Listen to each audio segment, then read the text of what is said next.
I've been to Busan and Daegu and Gwangju and, Jeonju, and I did a lot of hiking around Jeonju. I visited a lot of national parks. I have wonderful, wonderful times traveling in Korea.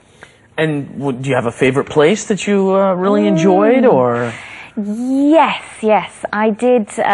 It was an organized tour, actually. Oh. It was, in Korea they call it 1 night and 2 days. 1박 2일. Yeah. We went down to a very small village.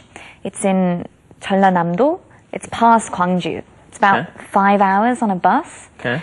And we went there. From Seoul. From Seoul. And we were the first foreign tourists they'd ever seen.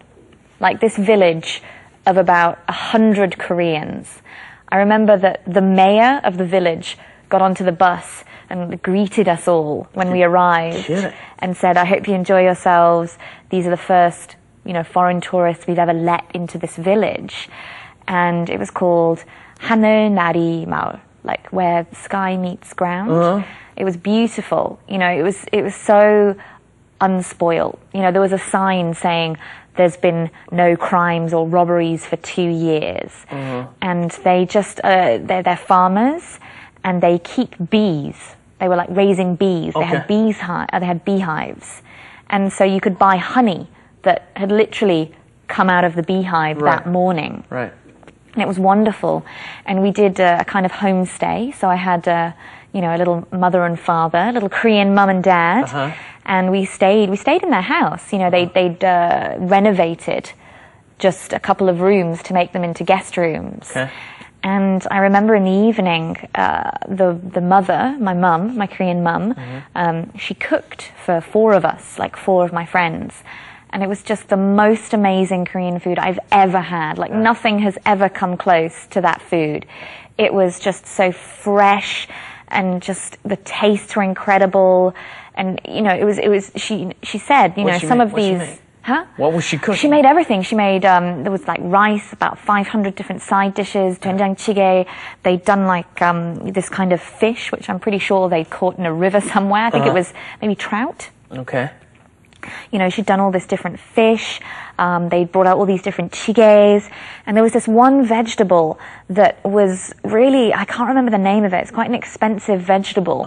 And they just grow it here. Yeah. And, she'd done all this vegetable. It was all, these different panchan. Yeah. And the food just kept on coming. Yeah. And, as soon as you'd finish something, she'd notice the dish was empty and come back with another full dish. Eat. And she'd done all these little ton and... I want to go. Oh, you want to go? Who had organized this trip? Where was this organized through? This was organized through a Korean, I think it's maybe part owned by, or part run by maybe a foreigner or a Korean who speaks very good English. Okay. I think a lot of people have heard of it, Adventure Korea. Yeah.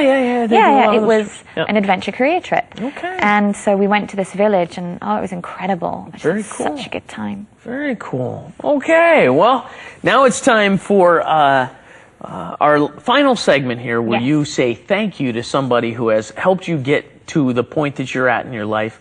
It's time for Thanks To.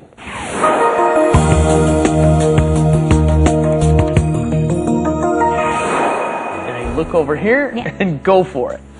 I would like to say thank you to my husband, to my 여보, because I'm pretty sure that I may have left Korea and gone back to the UK if I hadn't met him, and he's just helped me so much in Korea, and just his family as well have been so kind to me, to my 시어머님, my 시아버님. I'm so thankful to them as well, and I'm just thankful to my husband for just showing me another side of Korea. So thank you, honey. There's a very interesting thing you've gotten to do to experience. A lot of people get to experience Korea, but not all of them get to experience being married to a Korean. Yeah, exactly. And how has that been, being married to a Korean? It's been great. Yeah. I mean, I think that no marriage is perfect, and everybody has, little fights, and maybe the things we fight about are maybe cultural differences, but it's always interesting, he keeps me on my toes, and It's been wonderful. Really wonderful. In every marriage, you have to be understanding. Oh, of course. Of the other person. Oh, yes. When you're in cross-cultural marriages, it seems like you just have to be a little more understanding. Yes, a little extra understanding. Yeah. But I'm really lucky. Both myself and my husband are very, very laid back. Yeah. Very laid back people. And I think it helps as well that his family have been so nice to me, like just so kind and welcoming and warm. So, you know, there's no tension where his family or my family are concerned. You know, we have a lot in common, so I guess that helps. You know, he's really into foreign culture. Thus, you know, he's dated and then married a foreigner. Right.